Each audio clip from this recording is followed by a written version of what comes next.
Hi, I'm Matthew Maloney. I'm 35 years old and I'm about 6 feet tall. And I love cooking. I've just finished a Thai cooking course.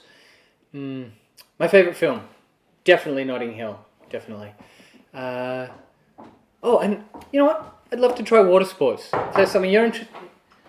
Matt, sorry, Yeah. I just left my earring next to the computer, I think. Is it on the desk there? Oh, yeah, yeah. Sorry, you're doing video. Yeah, yeah. Sorry. It's okay, it's okay. Yeah. Have fun tonight.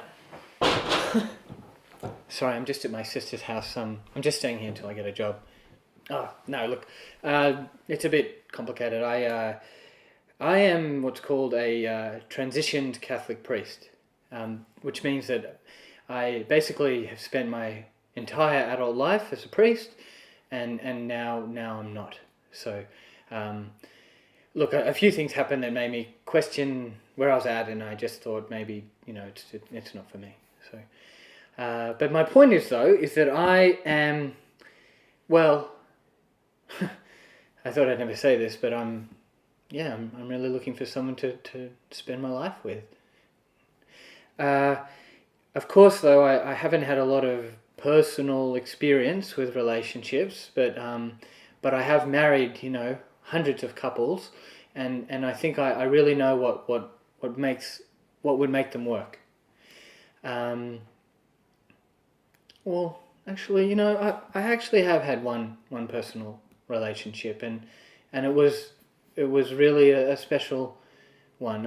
I met a woman. She was a parishioner, and she was a single mum, and we just really connected, and we spent a lot of time together. Um, actually, one time I actually gave into temptation, and I watched a DVD of Notting Hill at her house. Um, well, it was like I'll tell you. Okay, we were sitting on the couch, and her hand was really close to mine, like not touching, but and then that scene where the skinny guy comes out and he's in his undies and he opens the door. Well, she started laughing, and and her hand touched mine, and wow, it was just electric.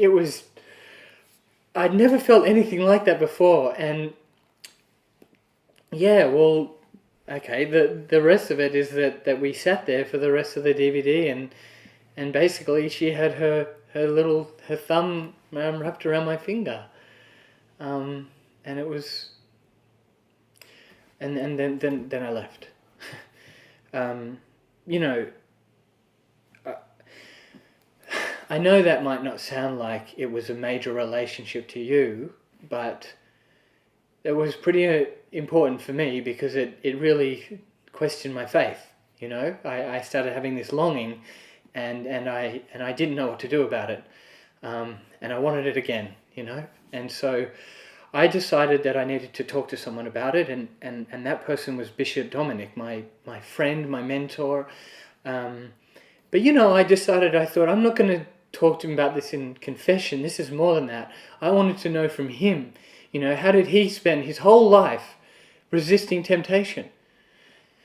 And so one night we were driving along, coming back from a meeting, and it was raining that night, really like heavy rain, and we weren't really saying anything because it was so intense, but just something came out of me, and I thought I need to do it right now. I need to just lay it on the line. And I turned to him, but something happened. We hit something in the road, and he swerved, and then he overcorrected, and we kind of swerved down the other side and actually crashed off the side of the road and hit some ferns, and then the car started rolling, and we just landed in this creek bed. And then almost instantly, this rain just started pouring in the car. I was soaked, just completely wet. The windshield was gone, and it was just us in this creek. And then that sound, I remember, this gurgling, bubbling sound. And everything else was still. And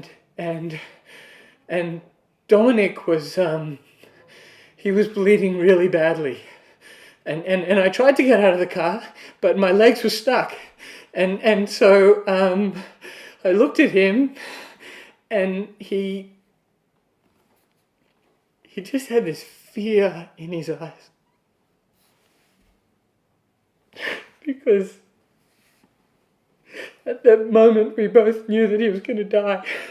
And so I did the right thing. I touched his forehead and started to anoint him and to say a prayer for his last blessing. But he just was trying to speak. And so I leaned in close to him, like hear his last confession. But all he said to me was,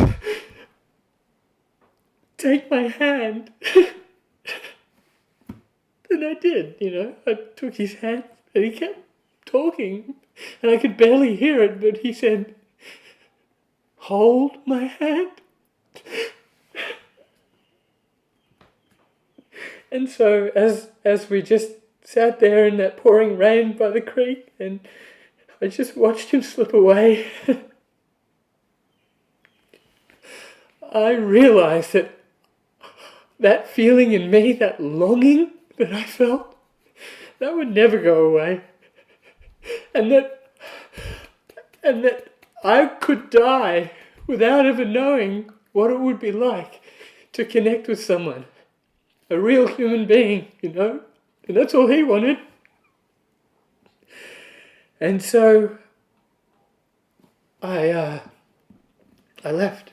I just couldn't do it anymore. So that's a bit about me. I'd love to hear from you if you'd like. Give me a call and maybe we can meet. Thanks.